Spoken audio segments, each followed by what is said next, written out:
Hello and welcome to Sight and Sound Video History Project. I'm Tom Walton. As we choose the folks who sit down and share their lives with us in this series, our guest this time was an obvious choice. Certainly one of the best known businesses in Northwest Ohio and Southeast Michigan is the Andersons. Can there be anybody in our region who has not shopped at their retail operations or has not been touched by their corporate responsibility and generosity? And today we're talking with Dick Anderson, chairman of the Andersons. Dick, this is a real treat for me. Thank you so much for taking the time to sit down with us this morning. Thanks, Tom. It's a pleasure to be here. I've known you for a long time, but I guess I'm going to learn a lot more about you today. At least I hope so. We're going to begin our conversation by asking you to talk about your childhood. You were born in 1929. Right. You were the youngest son of Harold and Margaret Mylink Anderson. Is that right? Exactly. Your parents, and I know the answer already, were very special people in your lives, weren't they? They really were. We were unusual in that we were a close family and spent a lot of time together. And I had an unusual opportunity with my dad because when I was about 15, it was right in the middle of World War II, and all four of my brothers were in the service. Three of them were pilots in the Air Force. And Dad kept me out of high school between my sophomore and junior year to help on our dairy farm. We were actually making our living with a dairy on our property on Holland-Sylvania Road. Mm-hmm. And I worked with him every day through some really tough times because he had some major ups and downs in his life up to that time. And the war brought on a pressure, a sense of urgency. And to be put into a position where he had to rely on me was a very special opportunity for me. So we developed a bond that was, I think, unusual. Did it bother you that your brothers were off fighting the war and you were too young? Not really. I was so proud of them. You know, we were really close, and I was being the youngest. They did anything to make me laugh, and it didn't take much to make me laugh in those days, and they were a bunch of clowns, I'm telling you. And so what I remember most about those early days was fun. We just had a lot of fun together. I watched your mother's video interview some time ago. Yeah. I was struck by her comment that she and your father refused to quarrel, at least in front of the children. Why do you think that was so important to them? They stressed your ability to control your attitude about being positive or being negative or being critical. A lot of people, well, she told me a story once that was I've never forgotten it, and it makes a lot of sense to me to this day. Early in their marriage, she shared this with me one-on-one. On one of those mornings after I'd done the morning milking and came in and ate breakfast, and the two of us sat down, and she started talking about Dad. She said, you know, early in our marriage, he tended to be real grumpy in the morning. And so she decided to confront him on that. Harold, you know, you aren't much fun to be around in the morning a lot of times. His response, well, Margaret, of all the values, integrity for me is the most important value. And I'll be darned if I'm not feeling like it, I'm not going to act as if I feel good. And she had the best response. She said, Harold, you're the leader of our family. Leaders are not allowed to behave like that. There's a conflict of values there. And yeah. Dad did feature integrity. But boy, I think he learned a lesson that day. What did you learn about respect for authority from your mom and dad? Authority is an interesting word, isn't it? Because if it's all authority, it doesn't work, and if there isn't any authority, that doesn't work either. So there's a mixture of attitudes toward each other that really are important, and respect is probably at the bottom of all of that. So it's a sense of respect for the other person, but also recognizing that we've got to have order here. And so they were very good at articulating how this place is going to run and why. Your mother said that when it was necessary to punish you or any of your siblings, she never gave a work assignment. as punishment. She didn't want you to think work was a bad thing. She wanted you to want to work. Is that your recollection too? Yeah, but Dad's favorite line was "Work is a blessing," and I want to tell you, when I was 10, 12 years old, I felt we probably were blessed, but I didn't know whether that was good or bad at that time. We may have been the most blessed family in Northwest Ohio, but yeah, they did not want to make work a punishment. They wanted to make work something that was valuable, something that where you played out your values and your respect for doing something worthwhile. So did she ask you to choose your own punishment? I don't ever remember doing that with me, but she did it with my brothers. Bob was our maverick, and so she said that he was the one that taught her a lot of lessons. What would Bob's punishment have been if not work? Oh, I remember one time we were all going to go downtown to a movie, and he had done something. I don't even remember what it was, but he had to stay home and do some thing there at home instead of going with us. You missed the show. He was really hurting. Your mother recalled that when the youngsters were growing up, your father would have this ritual that when you reached a certain age, he'd allow you to start the evening fire in the fireplace. Was that somewhat of a rite of passage for you? You remember that? Yeah, and I do remember that. Not only in the fireplace, but we loved to go down as a family into the woods. We were fortunate to live on a lot of acreage, and beautiful acreage. In fact, I've lived on that same piece of ground for 80 years, almost 80 years now. But we'd go down and be able to build our own fires, you know, in the woods, and take our axe with us, and so he could teach us a lot of lessons there. But that was a major thing when we could, under their supervision, when you were trusted with an axe, huh? Yeah, trusted with an axe. Yeah. Your grandfather, David Anderson, an Irishman born in Belfast. Right. What are your memories of your grandfather? For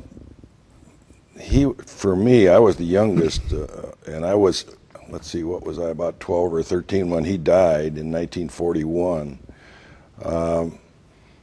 I would see him, and we lived right next door to him. Mm-hmm. But he was not an outgoing person. You know, I never felt that I had a friendly. In fact, I was kind of afraid of him. He was very formidable man. Formidable man, yeah, he sure was. But he had retired early and did a lot of fishing, and his health wasn't too good. He died, I think he was 74 when he died, which was my freshman year in high school. Can you talk a little bit about your siblings? You did briefly about what fun you had with your brothers, what cut-ups they were, but what sort of relationship did you have with them? It was absolutely remarkable.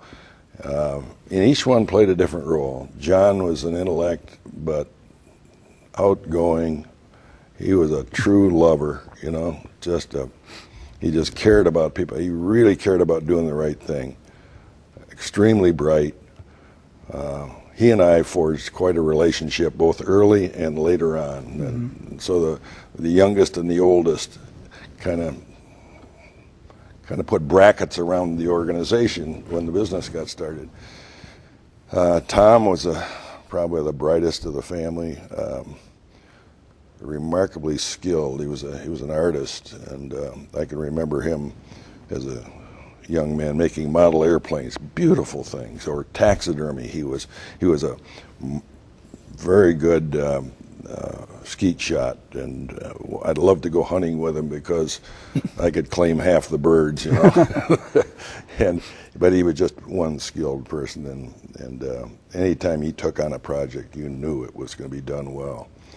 Bob was the maverick, an engineer, made us all laugh all the time, broke most of the rules, gave my mom and dad fits, but he was good for us because he taught us that life isn't a bowl of cherries all the time, and you better learn how to handle some challenges. Don became kind of a recluse, probably the least outgoing of the family. He got his PhD ultimately in biochemistry, and he led our science efforts in the company, but stayed aloof of all outside, or nearly all outside contacts. And then I forged a tight relationship with my dad and with my brother John, and probably been the most involved in the business, really total commitment type of thing to the business over the years. And I had two sisters, Sue, who died at age 10 when I was 12, and my sister Carol, who's married to Paul Krause now. And they have a wonderful family, and they're my next door neighbor, and I can't imagine having a better next door neighbor. So we had a really good situation and it carried on into the next generation. That company of ours was owned by about 70 third generation people, if I counted everybody involved. You mentioned the sibling that you lost, your sister, 2 years younger than you. Yeah. Electrocuted in a tragic accident at the home. Your parents had to endure the most painful of all tragedies, and that's the death of a child. But you were 12, she was 10. That had to be very traumatic for you as well. Well, you got it. I think I cried every day for at least a year after that. At some point during the day, it would hit me, and I couldn't believe it. But again, like all tragedies, if you're fortunate, it becomes part of your life and part of your personality, and it adds those types of really difficult situations help you to become what you are. And that one certainly had its imprint on me. And my mother grew in stature for me because I watched the way she handled that from the moment she discovered my sister until the day she died. Mom was a person of very deep faith, and it was real. It was consistent. She did not get hysterical or anything. In fact, she calmed us down when we all discovered what had happened there that day. And in the face of all that, you've mentioned that humor was a big part of your household growing up, wasn't it? Not just your cut-up brother Bob, but the whole humor was part of what you came to know. I'll say, and it was inane. It was totally inside stuff. That it was like telling the jokes by the number, and everybody, all you had to do is tell the number, and everybody they'd would heard laugh. it before. Your mother said she was never a worrier, and that kind of follows along with what you just said about the loss of your sister. Are you a worrier? Well, I've known my times, but it's I think you'll learn how to live through it. When things are when truly you have a situation that's very threatening to what you care about, and you don't have an answer. I found the best thing for worry is to just have a plan, and to have those you can discuss things with to help you get to a plan. Then the worry pretty much goes away, and you get to work on your plan. You mentioned you've lived on the same property for nearly 80 years. You'll soon have your 80th birthday. Right. You lived in Maumee. What was Maumee like when you were a kid?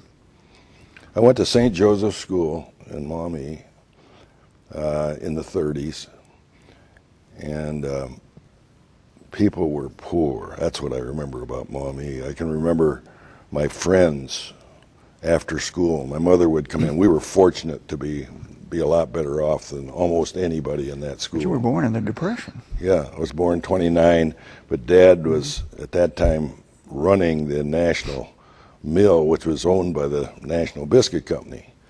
My grandfather had sold that mill to them, and they hired my dad to run it. So we were well fixed. The flour business was about as good a business as there was then, and that operation with investment by Nabisco had grown to the largest soft wheat mill in the world. So he was fixed, and we were kind of flying high at that time. And I remember my mother coming to school and talking to the nun who was my teacher after school, and we'd take one of my friends up to the shoe store to buy him galoshes or something like that. And I thought, my gosh, isn't that strange, That whole family spirit of generosity began quite early, didn't it? Yeah, and I guess, to me, galoshes were a pain in the neck. But that kid was coming to school every day with wet, cold feet, and I would see the gleam in his eye when he got this new pair of boots, which he'd never probably seen in his life before. It was that kind of an experience. I can remember visiting some of my friends in their homes and how poor they were. How many of their parents didn't speak English? So I've seen a lot of change in the years since then. You mentioned your mother's strong faith, and obviously your household, a strong Christian faith throughout. What was that like growing up for you in the 30s and early 40s? What was unique about it, not unique, but maybe unique. Dad was Presbyterian. Mom was Roman Catholic. Mom was really devoted Roman Catholic. In those days, the Catholic Church then had rules that were really tough. Dad made the commitment, all the kids are going to be raised Catholic, and he lived by it. You know, he was totally committed to that. But there were plenty of things that, when I look back and see what he went through, for example, he was invited to give the homily at Collingwood Presbyterian Church one week, and Reverend Lincoln Long, who was the pastor there, called my mom and said, we'd love the whole family to come down. She said, well, I'll have to check with my pastor. He said, you can't do that. I can imagine that's how much, that only goes back into probably the 30s or 40s. Mm-hmm. And my mom obeyed what the pastor said, and we sat at home, you know. And my dad swallowed that and made the best of it. And most of us followed through with our Catholic faith, but mm-hmm. a lot of changes happened when Pope John came along and sure. and said, hey, we better start acting like Christians here. Mm-hmm. You mentioned that you grew up Catholic, of course. You attended Central Catholic High School. And if I'm reading the records correctly, you played football as a freshman and then again as a senior. Right. But you took 2 years off in between. What was that? One of them, I think you were on the farm, weren't you? Yeah. What happened was we were so busy with the boys going away. And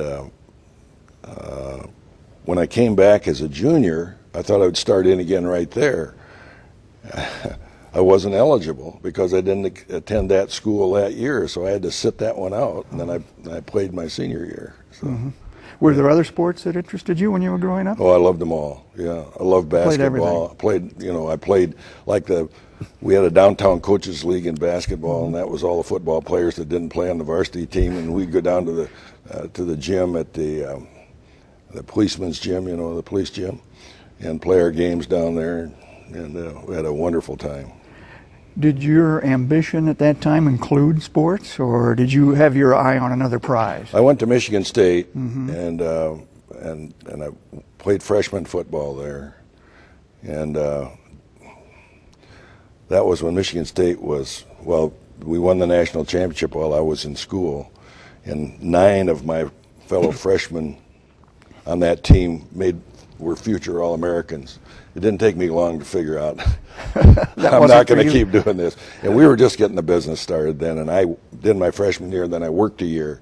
Then I went back and decided, no, I'm going to focus on school, and that's what I did. So you finished academics at Michigan State, got my commission, went into the service, got married Franny, and the month I went on active duty, they signed the agreement in Korea. So all my brothers were in World War II, but I was fortunate in not having to see action. I was in the infantry too. I didn't. Mm-hmm. You would have seen action most likely. Oh boy, I would have been a platoon leader. You know? Yeah. So it was your experience at Michigan State. Was that when you knew that you were destined to be in an agricultural field, MSU, a great agricultural school, yeah. and you would come home to the family business? I was committed to work with my dad no matter what. He was anxious. We had formed a partnership by that time, and my degree is in dairy, believe it or not, because that was what I knew. And my dad thought there were ways to improve the way that business was being run and the way those products were being marketed.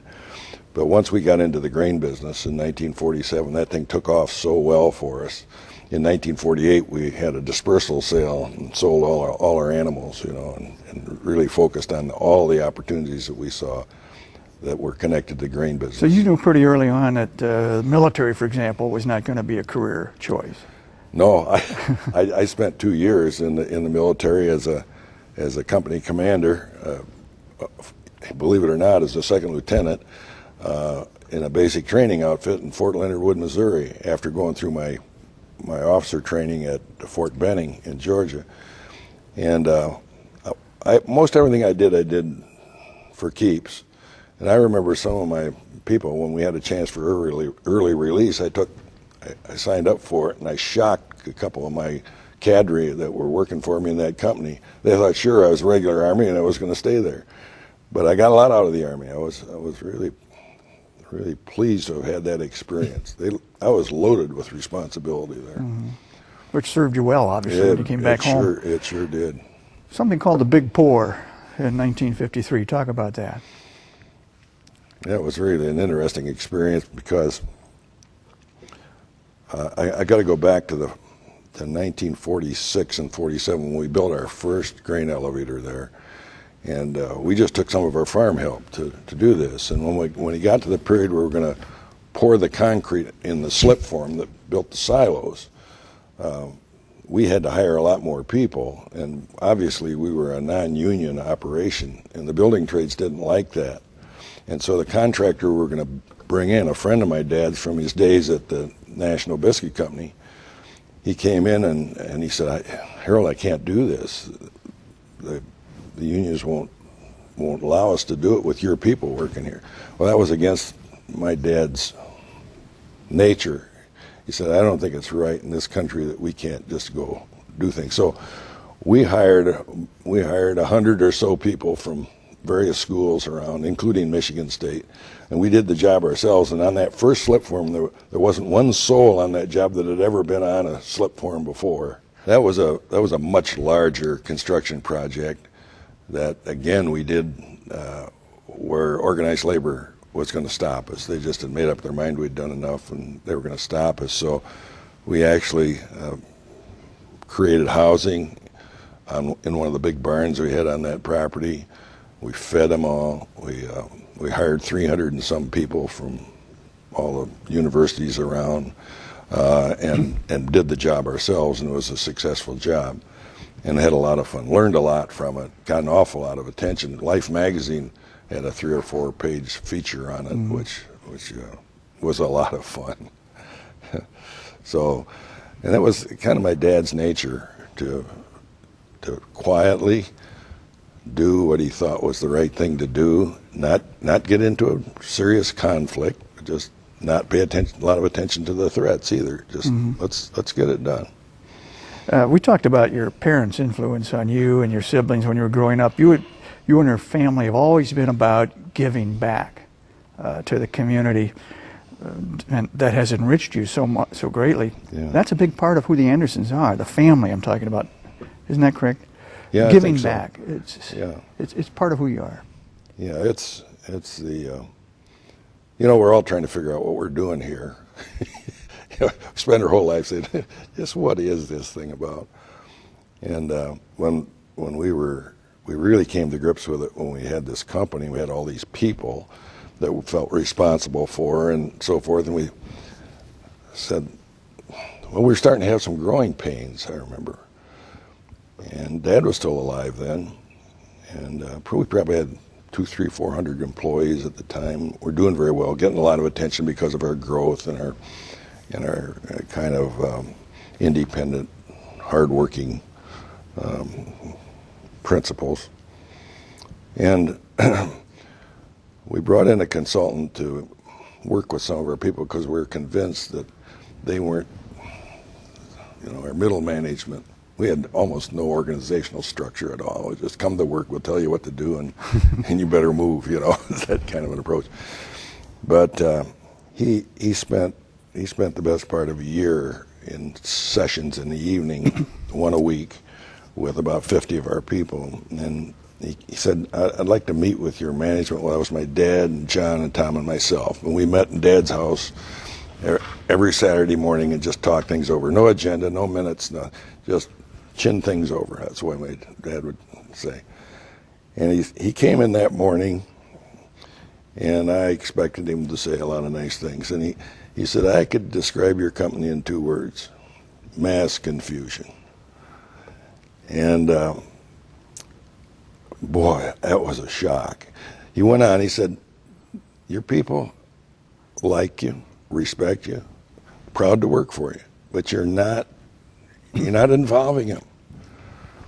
You got to management by objectives was a big thing. I'll get to this thing on giving back in a minute, because it was part of our nature, but we formalized it here. It was this challenge that got us to formalize it and get a lot more people involved in it, because doing it by yourself is empty. But when you get a philosophy that you're living in, then it becomes more natural, and you can make it more meaningful to yourself and to everybody else too. But management by objectives, and this consultant said, you gotta come up with a mission statement and principles that everybody can tie into. So that's where we got our current simple mission statement. After we worked about 9 or 10 months, the general partners did, to come up with a statement that we call our statement of principles, and it's 4 or 5 pages. And it was amazing how the company came to just respect it and internalize it. And essentially what it says is, we're all here together to serve. That's essentially what the statement says. And the people we serve are customers, each other, all of us who work together, all kinds of opportunities to make that pleasant, positive, and help each other grow. The community, because we take so much from it for our own preservation, we better give a lot back. And for those who invest, those are people. So then we began to refine all those things, and this whole thing about community, everything from paying your taxes the way it ought to be paid to giving your time to community efforts, to making contributions. And that became, for us, not just in the family, but for each of us individually, but kind of the mission of what we're doing here. And the sense that you got a whole bunch of people, I can tie into that. Mm-hmm. We aren't just here to make a bunch of Anderson people rich so they can all retire and have fun. We're here to work together to do things for folks, because that's what I think it's all about. So maybe that was too long an answer, but it gets right at what the philosophy of the company is. It certainly explains why philanthropy is so important to your organization. It's one of the links in there. How do you persuade others to embrace that philosophy? I know United Way, you expect your employees to be participants as individuals. How do you get the people who work for you, or indeed those who don't, the rest of the community, to buy into the notion that we share our blessings? There are a lot of ways that happens. I think it's, first of all, I think the idea is ingrained in everybody. There's a sense of right and wrong in everybody. And once they start, if they're fortunate enough to get around an atmosphere where people look up to that, they'll join that quickly and participate in that and add to that. Mm-hmm. So it's a community type of a thing.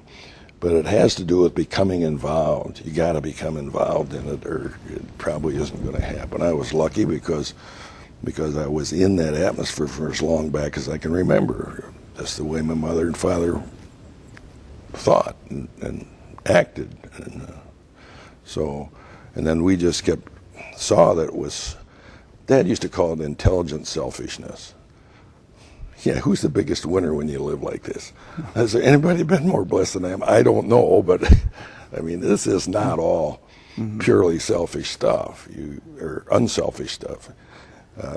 There's this element of, hey, we all benefit when we do this. Certainly the rewards came back to the Andersons many times over, I would imagine. Yeah. Any list of boards and organizations you've served, too long to recite here, but I have to single out a couple.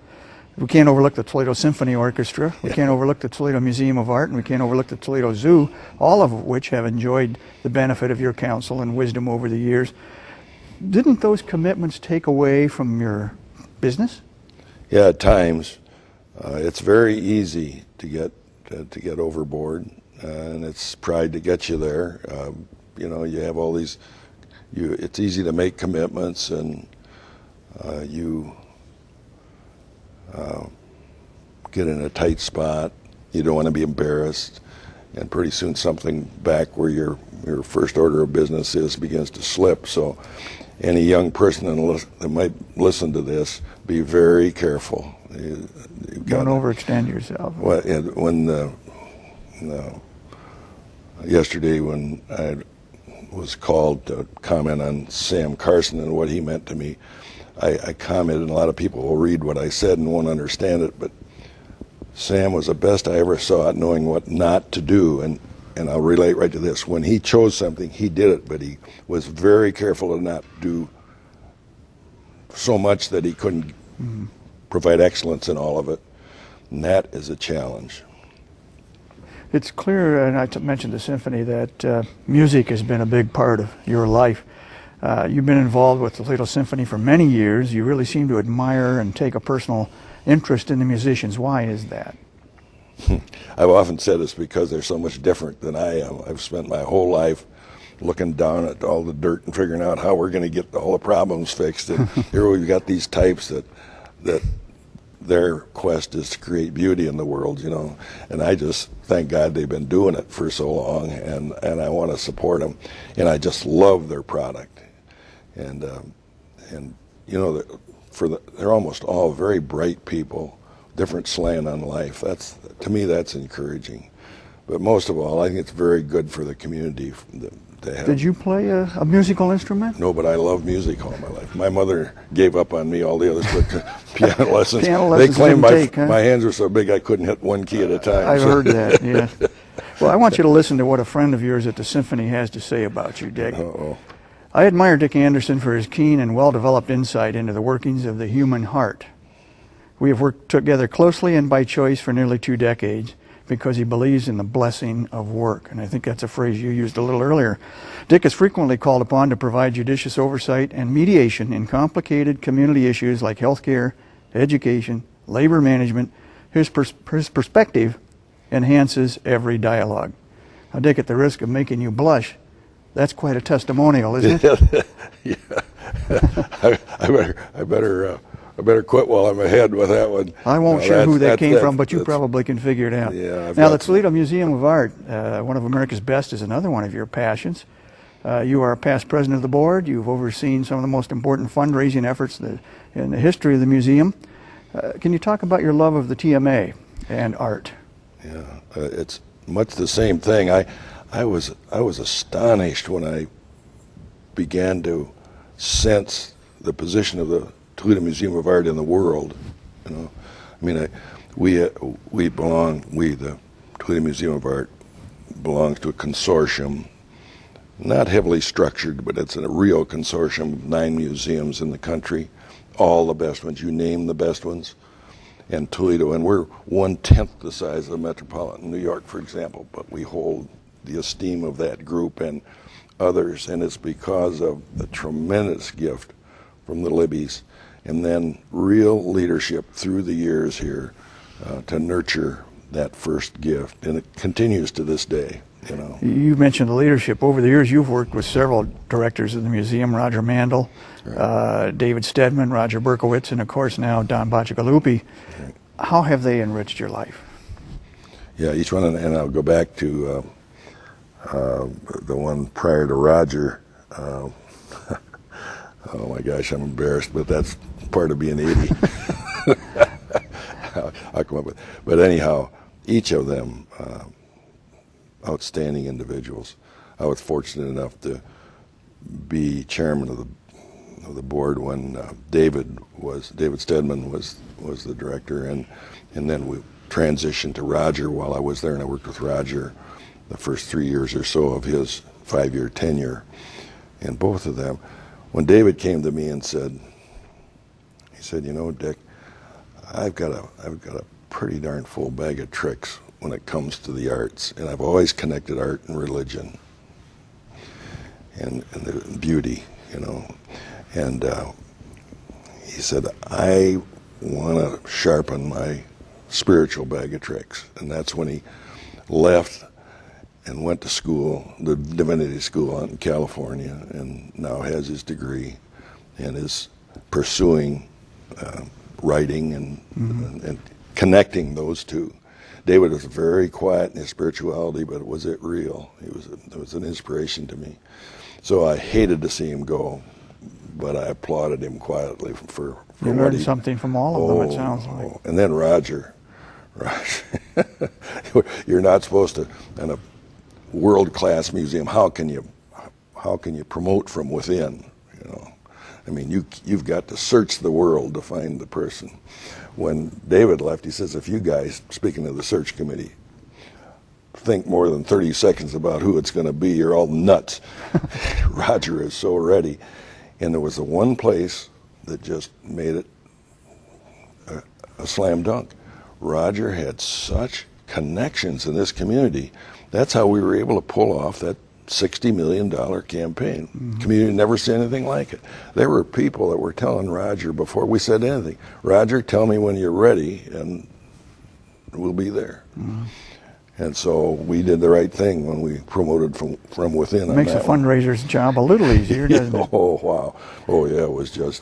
I noticed a reference of yours to your personal philosophy, which is make mistakes, then learn from them. Yeah, I'll say. Can you elaborate on that a little bit? Yeah, I guess that was a defense comment, but it sure is true. I mean, as long as it's going to happen, you better first admit it, first identify the fact that this is a mistake. A lot of people fail right there, and I did for a long time.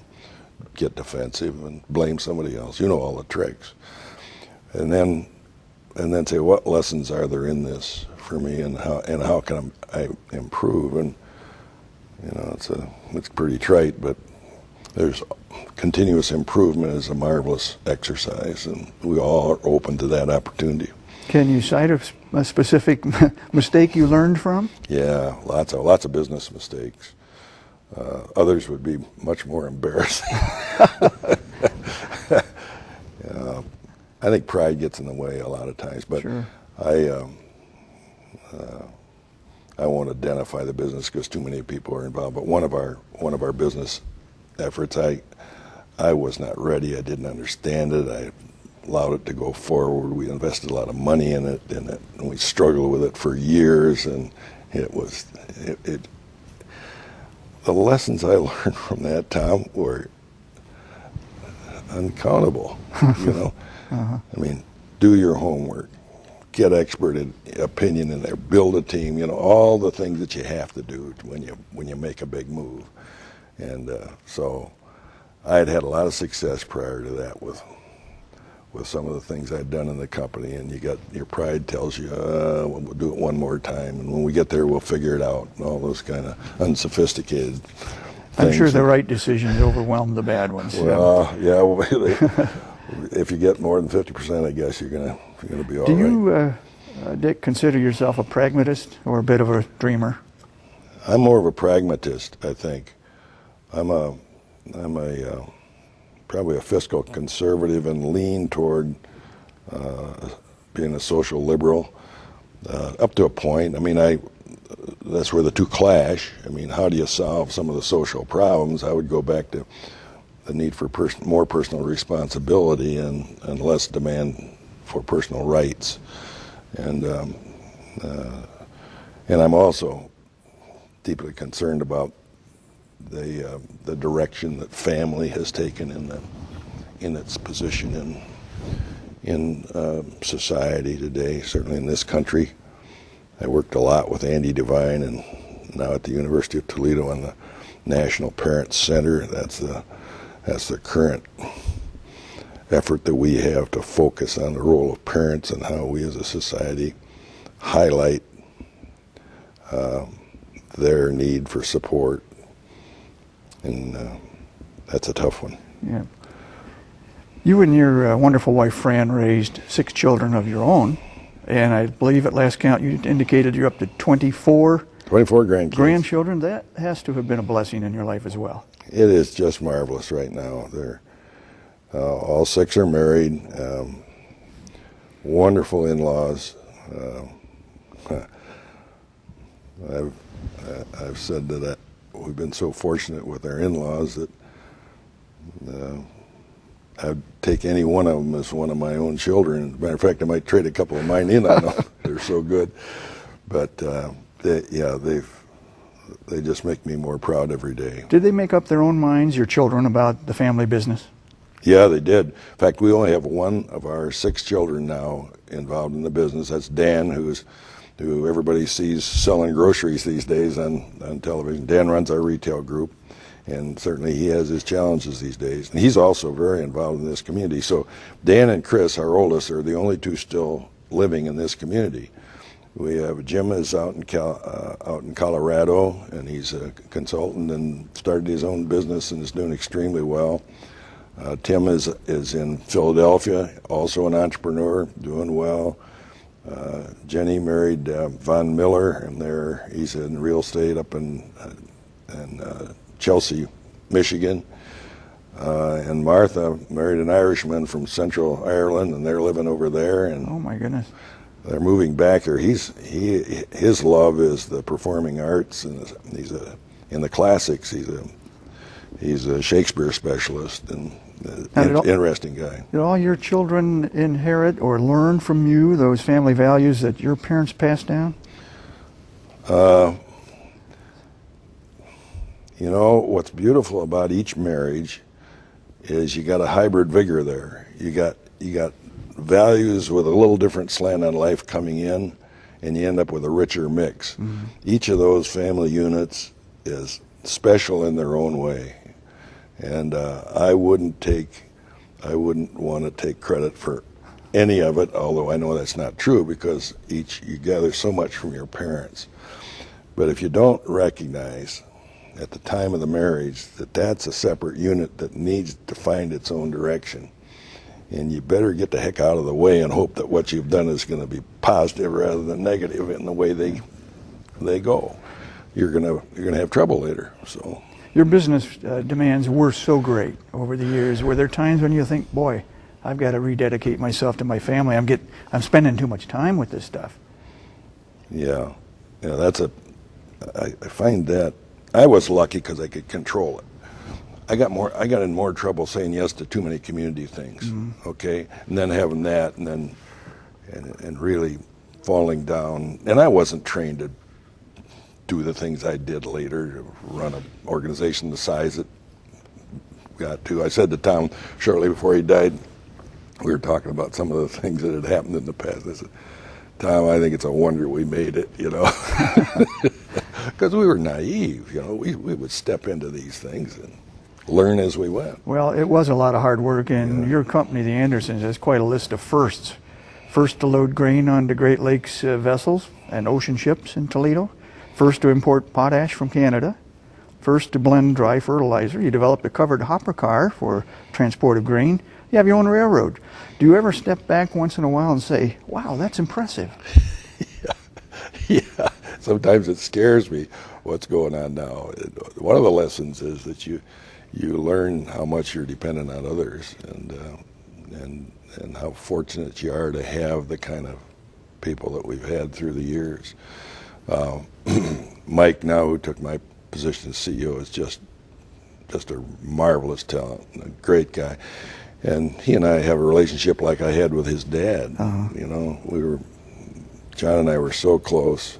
Now Mike and I have that same relationship, and my job is to stay out of his way and try to respond in some decent way when he wants to come in and just talk about something. I suspect he's glad you're there. Your company went public in 1996. 96. Why was that step taken? Imagine now you've got a company that's owned by all these grandchildren of my father, and 6 families, including the spouses, and there were 57 children in that third generation, and they're now coming of age, and there's no way you're going to absorb them all in that business. We had maybe a dozen at any one time. Mm-hmm. who were in a position to rise and take on really significant responsibilities. But even that gets crowded. But beyond that, they had interests. They wanted to build homes. They wanted to start their own businesses. They wanted to finance education for a career, a professional career. So we had no way to replace that. We had no liquidity, you know. I mean, the company was growing. We needed the cash, and in the 80s, we ran into some really tough times. The profitability was skimming close to break even. So we decided in '96 that we would give them a chance at liquidity and list our shares on NASDAQ. We didn't create new shares. We didn't sell a lot of new shares. So a lot of us, older people could dump out. In fact, the opposite happened. We hung on, and a lot of the others had the opportunity, and trading started right away. And then it drifted, and the scary time for me was when our shares dropped down to about $7. That was before we split, and people could have bought us for $15 probably then, and within 7 or 8 years, that value got up to 125 at the peak. So, but we were fortunate, and they were tough times, and we were so diversified that any suitor couldn't figure out what to do with half of it, you know. So it's been a great experience. I mean, I'm glad we did it. It's worked extremely well. You mentioned the stock split, which I think came in 2006, 10 years after you went public. Right. A pretty good indication of the company's success. Yeah, it's been our the value, the original value of the shares, it's more than 10 times. It got as much as 15 times that value in '96. So it's been a remarkable. You mentioned it was not always smooth sailing, and you had to guide your company through a volatile global grain market in the 1980s. That had to be tough. Yeah, there were two sieges there that were really tough. When in the early '80s, when Russia invaded Afghanistan, and then President Carter put an embargo on grain exports. Well, Russia was our second biggest customer at the time, and we just lost them overnight. That was really tough. And then the European community at that same time said that we're going to quit buying from you too, because we can't become that dependent on you for food. And they went into a high food cost policy and embargoed our grains into Northern Europe. So we had to shift to almost all domestic customers, and we had no advantage. I mean, ship loading elevators don't help you. Unit train handling port situations don't help you, and we were really struggling there. You weathered that storm, though. We weathered it. We really had to reinvent ourselves. I'll tell you that. And then in '88 we had that severe drought, and that one was scary too. Yeah. So we had two periods there where we had to really cut back the size of the organization. Yeah. Well, that's really painful to do that. But you can do it well. There's something about doing it too fast without any sense of what's happening to people, and putting a lot of heart into it when you do it. We didn't do it all well. I mean, I learned a lot of lessons there too. Certainly, there's another institution we ought to mention. That's the University of Toledo. You've been very supportive of the University of Toledo over the years, and I guess giving back to certain selfishness in that I would guess a lot of your employees and maybe some of your managers come out of the University of Toledo. Yeah. So it helped both. Yeah, when we did the UT40 campaign, and with Chuck Sullivan, and I chaired that. He was chairman, I was co-chairman or vice chairman or whatever. I remember I did a lot of the local work in that, and Chuck did a lot of the work with the alumni all around the country. And I did a little study about how many of our employees, people were asking me, why are you so interested in this? And at the time, I could identify 1,000 people in the company that were either going to the university or had gone to the university, and the many in our top management had degrees from the university. So I didn't have any trouble saying it. It's probably the most important organization in Northwest Ohio, or certainly in Toledo. Bowling Green's wonderful too. We've had a great relationship with Sid Rabot as a member of our board of directors. Yes. Great guy. Yeah. I like to joke, Dick, that I cannot go into one of your retail stores, and I've told you this before, without spending $100. You always seem to have what I need, and I get in there and I discover a lot of things I didn't know I needed. Why do you do this to me? You're exactly what we want. You know? I'm your perfect customer, I know, and I'm lined up with a lot of other folks doing the same thing. Yeah. It's all about marketing and giving customers what they need, isn't it? And we focus on the homeowner, and we're all homeowners, and we know how many things there are that would attract us. And so, more for your home is what we say. And we used to be farmers first, and we want to serve the farmer.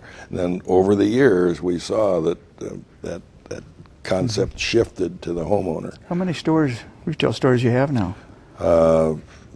7 with the new concept, the food market out in Sylvania, which we're trying to prove, Okay. And it's doing much better. It's a good one. What do you do to get away? You must have some hobbies, I hope. Oh boy, do I have hobbies. Woodworking's got to be one of them. Yeah, I have a wonderful woodworking shop, and I can make anything out of wood. It's because my brothers and I built most of the first plants that we had. So I have an old antique wheelbarrow. Would you fix it for me? It needs some help. You've done a lot of traveling too. I know you've done extensive traveling throughout this country, of course, and overseas, Ireland, among other places. Right. Does that give you a even greater appreciation of where you came from when you get home? Always. I'm always happy to get home.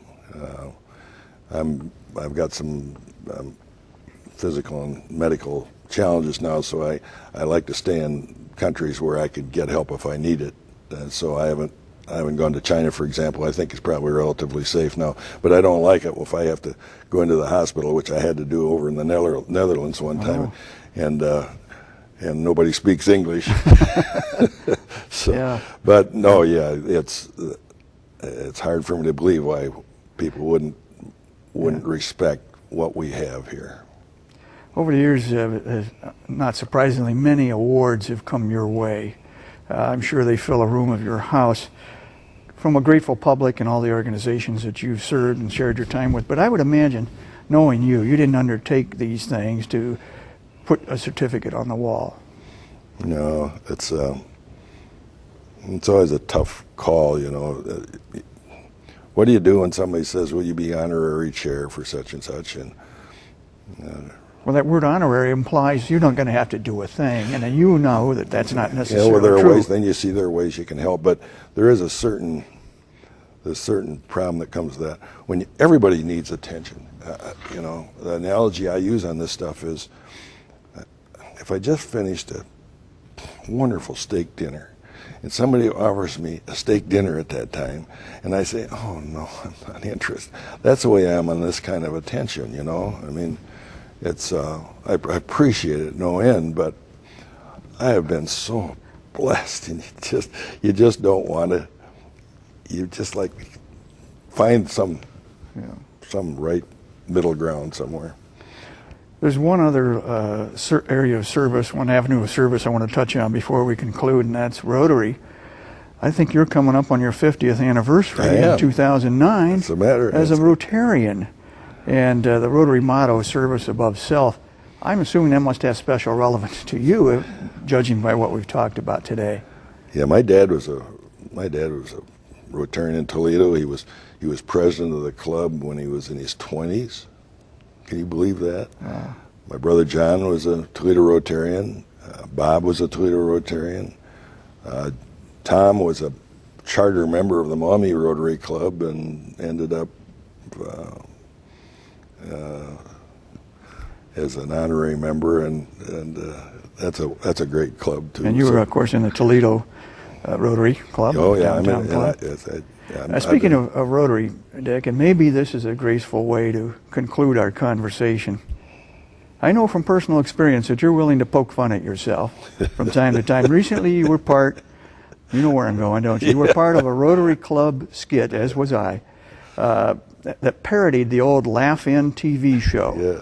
And at the appropriate moment, you opened your door on the joke wall and you said, what? Sock it to me. Sock it to me. I'm telling you, it brought down the house. It really did. I opened that door and I said that about as loud as I could yell it, and there was this dead silent for just a moment, you know, and then the place They exploded. said, "That's Dick Anderson. He's inside." Yeah, believe me, it was a big hit.